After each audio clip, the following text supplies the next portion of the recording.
मेरे नौजवान साथियों, ये जवानी आपको बड़ी कीमती मिली है। अल्लाह की कसम, जवानी के अंदर जो कर सकते हैं आप वो बुढ़ापे में नहीं कर पाएंगे। इसीलिए अल्लाह के नबी फरमाते हैं कल कयामत के दिन जब सूरज 1 मील की दूरी पर होगा और सारी कायनात गर्मी से बेहाल होगी, अल्लाह ताला अपने कुछ खुशनसीब बंदों को अपने अर्श का साया देगा। उन खुशनसीब बंदों में एक इंसान वो भी होगा, वह शाबुन नशा फी इबादतिल्लाह, वो नौजवान जिसने अपनी जवानी को अल्लाह की इबादत में गुजारा होगा, जिसकी जवानी में उसने नमाज की पाबंदी की होगी। आज कितने लोग हैं करोड़ों के मालिक हैं, करोड़ों के मालिक हैं, मगर हज नहीं करते। पूछो साहब हज क्यों नहीं करते? कहते अरे यार अभी लड़की की शादी करना है, अभी मकान बनाना है, अभी ये करना है वो करना है। मेरे प्यारे साथियों, ये कहां लिखा है कि सारे काम निपटा करके आप हज करने जाएं? आपके पास अगर माल है, पैसा है, दौलत है, तो आपके ऊपर हज फर्ज हो चुका है। अल्लाह ताला के यहाँ आप ये कह करके अपना दामन नहीं बचा पाएंगे, हमारी तो बेटी की शादी नहीं हुई थी, हमारा तो मकान नहीं बना था, हमारा तो ये काम नहीं हुआ था।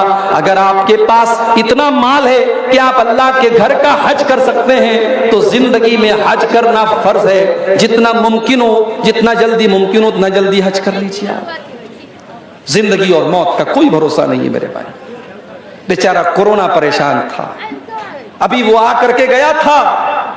फुटबॉल का इतना बड़ा वर्ल्ड कप मैच हुआ, लाखों करोड़ों लोगों ने मैच देखा, कोरोना नहीं था। संडे को फुटबॉल का फाइनल मैच था, संडे तक कोरोना नहीं था, बुध से कोरोना शुरू हो गया। और अब भारत में भी जो खबरें आ रही हैं, अल्लाह बस हम सब की हिफाजत करे। लोगों की कमर पिछले लॉकडाउन में ऑलरेडी टूट चुकी है, अल्लाह किसी और लॉकडाउन से हम सब की हिफाजत करे मेरे भाइयों। लेकिन हालात ये हैं कि कोरोना फिर से लौट रहा है। एक ऐसे दौर में हम और आप जिंदगी गुजार रहे हैं जहां जिंदगी और मौत का कोई भरोसा नहीं। मौत एक कदम की दूरी पर है हमसे और आपसे। कब आपकी बाइक का बैलेंस डिसबैलेंस हो जाए, कब आपकी कार का एक्सीलेटर काम करना बंद कर दे, कब आपकी कार का ब्रेक फेल हो जाए, कब आपके साथ कोई हादसा हो जाए, कब कौन सी बीमारी आए और आपको आपका काम खत्म कर दे। मेरे प्यारे साथियों, इंसान की जिंदगी पानी का बुलबुला है, अल्लाह ताला का फैसला आता है और इंसान इस दुनिया से चला जाता है। बड़े बड़े ताकत वाले लोगों की ताकत खत्म हो जाती है, जिनकी दौलत का पर उनको बड़ा नाज था, जिनको अपनी ताकत पर बड़ा नाज था, जिनको अपनी प्रॉपर्टी पर बड़ा नाज था, जैसे उनका इंतकाल होता है, उनकी मौत होती है, उनकी सांसें उखड़ती हैं, सारा माल तो दूसरों का हो जाता है, सारी प्रॉपर्टी तो दूसरों की हो जाती है और अपने साथ वो एक पैसा भी कब्र में लेकर के नहीं जा सकता। ब्रांडेड करने वाले और ब्रांडेड कपड़ा पहनने वाले भी मरने के बाद उनका कपड़ा उनके कमरे में पड़ा है और कोई उनके कपड़े को पहनने वाला नहीं है। अपनी 4 व्हीलर गाड़ी में, अपनी फॉर्च्यूनर गाड़ी में सारे गांव में अपनी धाक जमा करके चलने वाला जब इंतकाल हो जाता है, जब मौत हो जाती है, तो 4 लोगों के जनाजे, 4 लोगों के कंधे पर उसका जनाजा जाता है। इतना बेबस हो जाता है, इतना कमजोर हो जाता है कि 4 लोगों के सहारे वो कब्रिस्तान जाता है। वो अपने पैरों से चल करके कब्रिस्तान भी नहीं जा सकता। कब्रिस्तान पहुंचता है, जनाजे की नमाज होती है, उसको कब्र में उतारा जाता है। उसका बेटा रो रहा है, उसकी बीवी रो रही है, उसके घर वाले रो रहे हैं, मगर कोई ये कहने को तैयार नहीं है। बेटा एक बार भी नहीं कहता है मुझे अपने अब्बा से बड़ी मोहब्बत थी, मेरे अब्बा की बॉडी को रहने दो। बीवी एक बार भी नहीं कहती मुझे अपने शौहर से बहुत प्यार है, मेरे शौहर की डेड बॉडी को रहने दो। 24 घंटे से ज्यादा कोई उसकी डेड बॉडी को रखने के लिए तैयार नहीं है। कोई रखता है क्या? 24 घंटे से ज्यादा कोई डेड बॉडी को रखने के लिए तैयार नहीं है मेरे पास। इतना बेवैल्यू है, इतना वैल्यूलेस है इंसान। उसकी औकात तब पता चलती है जब उसको मौत आती है। जिंदगी में जो नहाने जाता था जाड़े के मौसम में, तो गीजर ऑन करके नहाता था, गरम गरम पानी से नहाता था, अपने पसंदीदा शैम्पू से अपने बालों को धोता था, अपने पसंदीदा साबुन को अपने बदन पे लगाया करता था, अपने चेहरे पर एक खास कंपनी का फेस वॉश लगाया करता था, आज इतना बेबस और कमजोर हो चुका है, आज मर चुका है। और आज वो ये भी नहीं कह सकता कि है मुझे नहलाने वाले, मैं तो गर्म पानी से नहाया करता था, तो मुझे ठंडे पानी से क्यों नहला रहा है? मैं तो डब साबुन से नहाया करता था, तू तो साबुन भी नहीं इस्तेमाल कर रहा है। मैं तो फला कंपनी का शैम्पू लगाया करता था, तू मुझे वो शैम्पू क्यों नहीं लगा रहा है? आज इतना बेबस है, इतना कमजोर है, आज दूसरे लोग उसको नहला रहे हैं, उसके बदन से कपड़े उतार रहे हैं, उसको नंगा करके उसको नहला रहे हैं। इतना बेबस है, इतना कमजोर है। उसके पेट में कोई गंदगी है तो गुस्ल करने वाला उसके पेट को दबा करके उसके पेट की गंदगी को निकाल रहा है। मेरे प्यारे साथियों, जरा सोचो, वो दिन हमें और आपको भी देखना है। हमें और आपको भी हमारे मरने के बाद गुस्ल दिया जाएगा, हमारे मरने के बाद हमको कफनाया जाएगा, और उस कफन के कपड़े के अंदर कोई जेब भी नहीं है, कोई पॉकेट भी नहीं है। दुनिया में इंसान अपनी पॉकेट का बड़ा ख्याल रखता था, अपने पैसे का बड़ा ख्याल करता था, अपने पर्स में अपना एटीएम कार्ड लेकर के चला करता था, अपने मोबाइल में यूपीआई लेकर के चला करता था। आज कब्र में जा रहा है, कोई एटीएम कार्ड उसके काम आने वाला नहीं है, कोई यूपीआई और फोन पे उसके काम आने वाला नहीं है। आज खाली हाथ वो दुनिया से जा रहा है। कब्रिस्तान पहुंचा, कब्र में उतारा जा रहा है। बेटों ने भी मिट्टी दे करके हाथ झाड़ दिया, घर वालों ने भी, भाइयों ने भी मिट्टी दे करके हाथ झाड़ दिया। गोया के सबने हाथ झाड़ करके ये पैगाम दे दिया कि हम यहां तक तो आपके काम आ गए, अब आगे आप जाने और आपके अमाल जाने। इसीलिए अल्लाह के प्यारे नबी फरमाते हैं, यतबउल मय्यित सलासतुन, जब इंसान का इंतकाल होता है तो तीन चीजें उसके साथ होती हैं, मालुहु व अहलुहु व अमलुहु। एक तो उसका माल होता है, एक उसके घर वाले होते हैं, और एक उसका अमल होता है। अल्लाह के नबी फरमाते हैं कि माल तो मरते ही दूसरों का हो जाता है। हाय हाय, ये सूद ब्याज का धंधा करता था, ये रिश्वत खाता था, ये हराम खोरी करता था, ये माल हड़पने के चक्कर में रहता था, लेकिन आज जैसे ही इसका इंतकाल होता है, इसका माल तो दूसरों का हो जाता है, ये अपने साथ तो एक पैसा भी लेके नहीं जाता है। ओ हराम का और सूद और ब्याज का काम करने वालों, एक पैसा भी अपने साथ आप लेकर के नहीं जाएंगे। क्यों? अपने बच्चों के पेट में हराम की कमाई डाल रहे हो। अल्लाह के नबी फरमाते हैं, कुल्लु लहमिन नबत मिन सौतिन फन्नारु औला बिही। जिस बदन की परवरिश हराम कमाई से की जाए, वो बदन जहन्नम की आग में जाएगा। मुझे मालूम है कटिहार और सीमांचल के इलाकों में आज बंधन लोन के नाम से लोन की स्कीम चलाई जा रही है, औरतों के नाम से लोन लिया जा रहा है, और एक बड़ी तादाद में मुसलमान आज लोन ले रहा है और सूद और ब्याज के ऊपर कर्जे ले रहा है। मेरे प्यारे भाइयों, ये हराम की कमाई आप अपने घर में ला करके अपने बच्चों की आखिरत क्यों बर्बाद कर रहे हो? अल्लाह के नबी फरमाते हैं, माल तो मरते ही उसका साथ छोड़ देता है, घर वाले उसके कफन दफन तक उसका साथ देते हैं, उसको नहलाते हैं, उसको कफनाते हैं, उसके तजहीज और तकफीन तक उसका साथ देते हैं, उसको कब्र में दफनाने तक उसका साथ देते हैं। लेकिन जब कब्र में चला आया, जब कब्र का सन्नाटा और कब्र की तारीकी में पहुंच गया, तो वहां पर ना उसका माल उसके काम आएगा, ना उसके घर वाले उसके काम आएंगे। वहां पर अगर कोई चीज काम आएगी तो उसका अमल काम आएगा। हम तो इतने कठोर दिल हो गए, हम तो इतने सख्त दिल हो गए कि आज अपने मुर्दों को मिट्टी देते वक्त भी हमारी आंख में डर नहीं होता, हमारे दिल में डर नहीं होता। हम कब्रिस्तान जाने के बाद भी हंसते रहते हैं, हम मुर्दों को दफनाने के टाइम भी हंसते रहते हैं। मेरे प्यारे साथियों, जब कब्रिस्तान जाया करो, जब किसी की कब्र को देखा करो, तो सोचा करो कि वो अंजाम आपका भी होने वाला है। आज अब्दुल गफ्फार साहब के चाहने वाले बहुत हैं। आज तकरीर के बाद बहुत से नौजवान मेरे पास आते हैं, शेख साहब एक सेल्फी आपके साथ लेना है, शेख साहब एक फोटो आपके साथ लेना है। बहुत सारे लोग बड़ी मोहब्बत के साथ आकर के कहते हैं, शेख साहब आज तक आपको वीडियो में देखा था, आज पहली बार आपको असली में देख रहा हूं। बड़ी मोहब्बत करते हैं लोग, बड़ी बड़ी बड़ी बातें करते हैं, मगर जब मैं कब्र में जाऊंगा, जब अल्लाह के यहाँ मेरी नेकियां कम पड़ जाएंगी, मेरे गुनाह ज्यादा पड़ जाएंगे, मुझे मुझे कोई चाहने वाला और मुझसे मोहब्बत का कोई दावा करने वाला न कब्र में मेरे काम आएगा, न आखिरत में मेरे काम आएगा। मेरे चाहने वालों की बात छोड़ दो मेरे भाई, मेरी बीवी मेरे काम नहीं आएगी, मेरे बच्चे मेरे काम नहीं आएंगे, मेरे माँ बाप मेरे काम नहीं आएंगे। अल्लाह ने कुरान में नक्शा खींचा, यौमा यफिरुल मरउ मिन अखी व उम्मिही व अबी व साहिबतिही व बनी।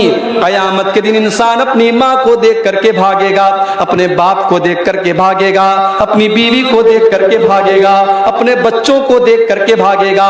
कयामत का दिन तो इस कदर नफ्सी नफ्सी का आलम होगा कि अल्लाह ने कुरान के 29वें पारे में फरमाया, यवद्दुल मुजरिमु लौ यफ्तदी मिन अज़ाब यौमिज़िम बिबनी व साहिबतिही व अखी। कयामत के दिन इंसान ये कहेगा, आए अल्लाह मेरे बच्चों को तू ले ले, मुझे छोड़ दे, मेरे माँ बाप को तू ले ले, मुझे छोड़ दे। आए अल्लाह मेरी जगह मेरी बीवी को तू सजा दे दे, लेकिन मुझको छोड़ दे। लेकिन अल्लाह फरमाएगा, नहीं नहीं, हमारी बारगाह में ऐसा नहीं हो सकता। ला तज़िरु वाज़िरतुन विज़रा उख़रा। कयामत के दिन कोई किसी का बोझ नहीं उठाएगा। वो दिन होगा कयामत का दिन। उस दिन का डर आज हमारे दिलों से मेरे भाइयों निकल चुका है। हजरत उमर फारूक को देखो, फजर की नमाज पढ़ा रहे हैं। आपको तो फजर की नमाज का पता भी नहीं होगा। जलसे में 1000 लोग आते हैं और फजर की जब अजान होती है, अस्सलातु खैरुम मिनन नौम की सदाएं बुलंद होती हैं। मस्जिद में जाकर के देखो तो 8-10 लोगों के अलावा कोई नजर नहीं आता। रात रात भर उर्दू में और बंगला में तकरीर सुनने वाले और बड़े बड़े शायरों से अल्लाह के नबी की तारीफ सुनने वाले फजर की नमाज में ख्वाब खरगोश के मजे ले रहे हैं, सो रहे हैं, और फजर की नमाज में वो हाजिर नहीं है।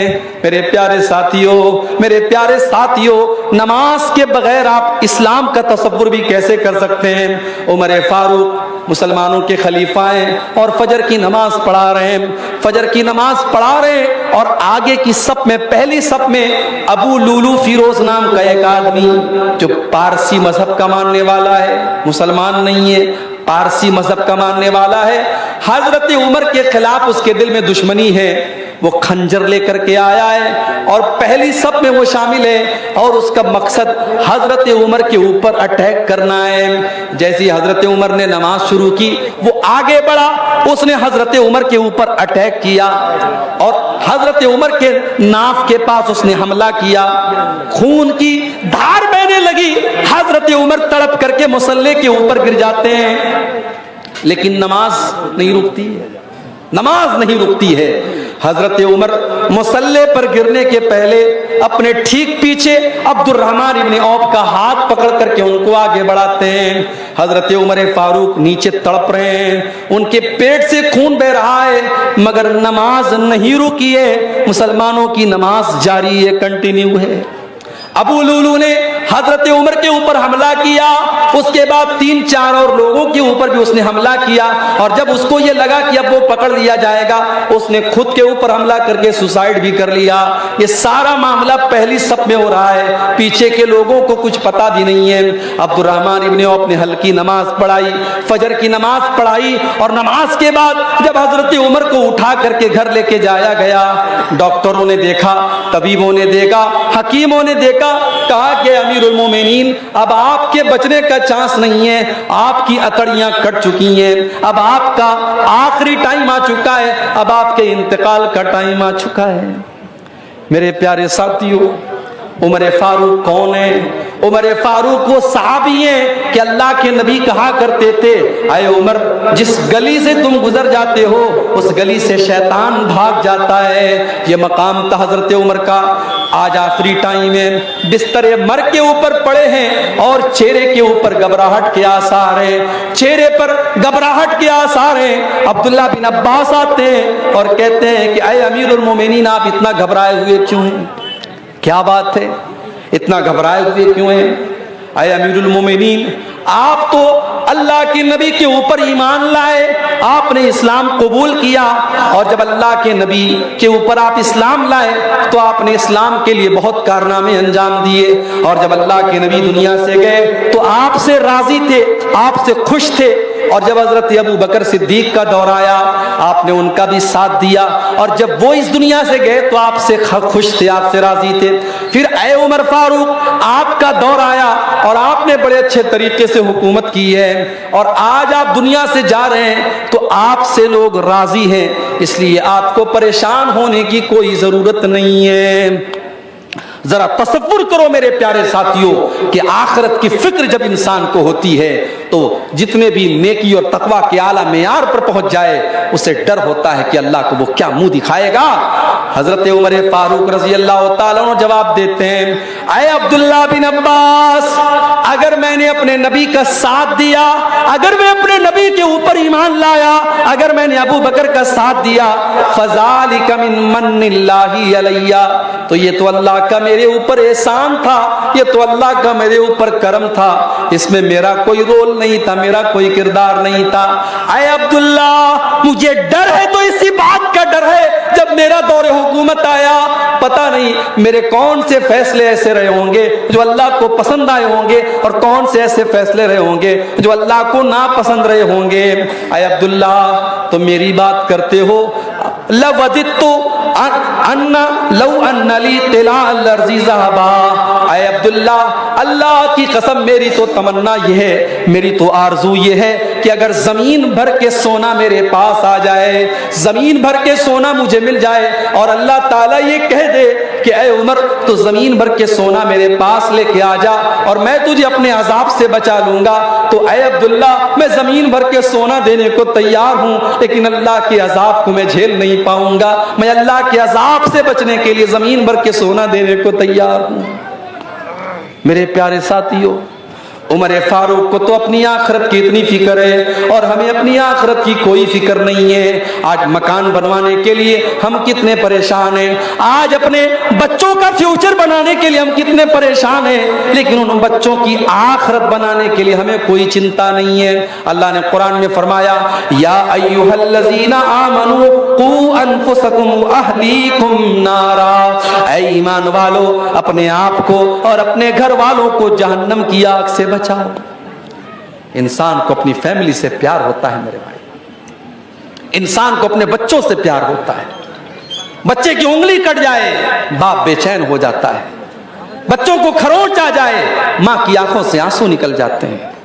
अल्लाह फरमा रहा है, ऐ ईमान वालों तुम्हें अपने परिवार से इतनी मोहब्बत है, अपनी फैमिली से इतनी मोहब्बत है, अपने बाल बच्चों से इतनी मोहब्बत है। या अय्युहल्लज़ीना आमनू कू अनफुसकुम व अहलीकुम नारा, ऐ ईमान वालों अपने आप को और अपने घर वालों को जहन्नम की आग से बचाओ।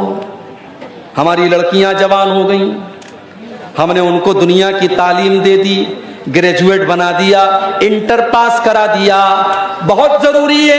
मैं दुनिया की तालीम का भी कायल हूं। आपके सीमांचल के इलाके में मुसलमान आज दुनिया की तालीम में भी पीछे हैं। आप दुनिया की तालीम अपने बच्चों को दिलाओ। एजुकेशन बहुत जरूरी है, तालीम बहुत जरूरी है, शिक्षा बहुत जरूरी है। आप अपने बच्चों को दुनिया की तालीम दिलाओ।